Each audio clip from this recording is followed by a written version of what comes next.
শিক্ষক নিয়োগ দুর্নীতি মামলায় তোলপাড় গোটা রাজ্য। শিক্ষক নিয়োগ দুর্নীতি মামলার তদন্ত চালাচ্ছে সিবিআই এবং ইডি, তার সাথে সাথে সিআইডি কিছু মামলার তদন্ত চালাচ্ছে। আর এই শিক্ষক নিয়োগ দুর্নীতি মামলার তদন্ত চলছে বিচারপতি অভিজিৎ গঙ্গোপাধ্যায়ের এজলাস ছাড়াও একাধিক এজলাসে এই মামলার তদন্ত চলছিল। সম্প্রতি নিয়োগ দুর্নীতি মামলার তদন্ত বিচারপতি অভিজিৎ গঙ্গোপাধ্যায়ের এজলাস থেকে অন্য এজলাসে পাঠিয়ে দিয়েছেন প্রধান বিচারপতি টিএস শিবজ্ঞানম। তবে শিক্ষক নিয়োগ দুর্নীতি মামলার তদন্ত এই মুহূর্তে চলছে বিচারপতি রাজাশেখর মান্তা, বিচারপতি বিশ্বজিৎ বসু এবং বিচারপতি অমৃতা সিনহার বেঞ্চে।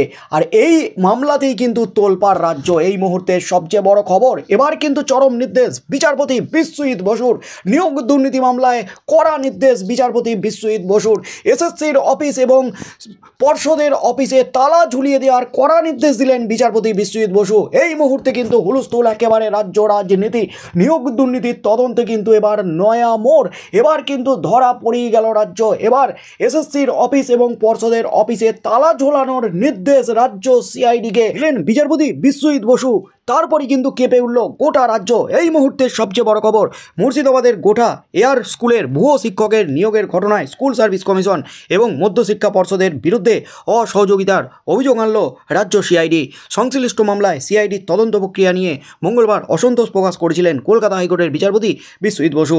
সিআইডির ডিআইজিকে বুধবার সকাল 10:30টার মধ্যে সশরীরে আদালতে উপস্থিত হওয়ার নির্দেশ দিয়েছিলেন তিনি।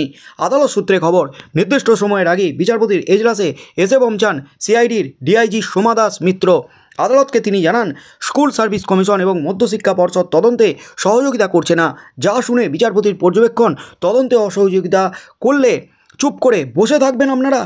এসএসসি এবং পর্ষদের অফিসে এক্ষুনি তালা ঝুলিয়ে দিন। এরপরই অতিরিক্ত 15 দিন সময় চান সিআইডি ডিআইজি।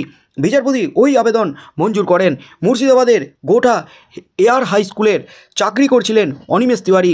অভিযোগ ছিল তার বাবার যোগ সাজসে সুপারিশপত্র, মেমো নম্বর নকল করে চাকরি পেয়েছিলেন তিনি। সেই অভিযোগের ভিত্তিতে হাইকোর্টে মামলা দায়ের হয়। সেই মামলার তদন্তে সিবিআই নয় সিআইডি ডিজির উপর ভরসা রেখেছিল আদালত। আদালত সূত্রে খবর, এই মামলায় 5 অভিযুক্তের মধ্যে সিআইডি এখনও 3 জনকে গ্রেপ্তার করতে পারেনি। এরপরই মঙ্গলবার ভরা এজলাসে সিআইডিকে তীব্র ভর্ৎসনা করেন বিচারপতি। ডেকে পাঠান সিআইডির ডিআইজিকে। আর ডিআইজি কিন্তু আজ কলকাতা হাইকোর্টে উপস্থিত হতেই কিন্তু তোলপাড় রাজ্যের বিরুদ্ধে সহযোগিতা না করার অভিযোগ। এসএসসি এবং মধ্যশিক্ষা পর্ষদের বিরুদ্ধে অসহযোগিতার অভিযোগ আনলেন সিআইডি ডিআইজি। রাজ্যের বিরুদ্ধেই কিন্তু এবার সিআইডি অভিযোগ আনলেন নিয়োগ দুর্নীতির তদন্তে সহযোগিতা করছে না মধ্যশিক্ষা পর্ষদ এবং এসএসসি। আর তারপরই বিচারপতির কড়া নির্দেশ, আপনারা কি তাহলে হাত গুটিয়ে বসে থাকবেন? নিয়োগ দুর্নীতির তদন্ত কি বন্ধ থাকবে?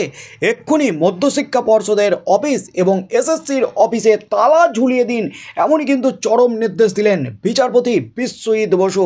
বিচারপতি অভিজিৎ গঙ্গোপাধ্যায়ের মতোই কিন্তু ভয়ঙ্কর হাতে এবার নিয়োগ দুর্নীতির তদন্তে নয়া মোড়। একেবারে চরম নির্দেশ দিয়ে দিলেন, চরম নির্দেশ, বেনজির নির্দেশ দিয়ে কিন্তু রাজ্যে শোরগোল ফেলে দিলেন বিচারপতি বিশ্বজিৎ বসু।